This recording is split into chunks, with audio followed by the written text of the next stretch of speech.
18 mei had ik een eerste gesprek gehad. Toen in begin juli werd. Toen werd een keer.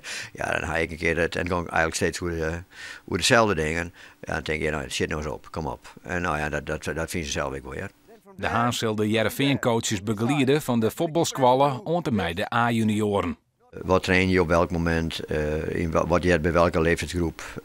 En met name dan op het fysieke deel, hoe doen we dat? Ik zal Foppe de Haan een rol spelen bij het opsporen van talenten. Boven dat zal hij een verbeterplan schrijven voor de voetbalskwallen van Heerenveen. Ik ging gewoon een planmaatje van mezelf en dat bepraat ik met Jan Hans, met Jan de Jonge.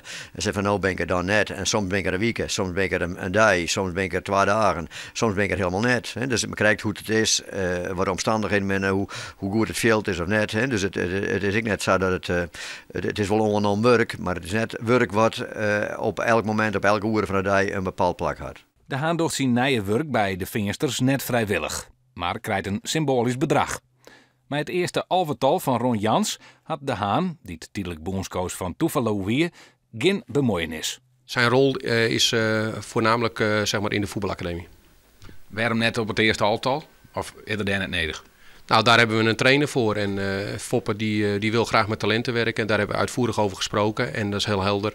Hij gaat dus werkzaam zijn in de voetbalacademie. Zijn ervaring en zijn kennis die hij heeft overdragen aan de jeugdspelers. Het is de bedoeling dat de Haan takkelmanje onder slag gaat bij sportclub Heerenveen.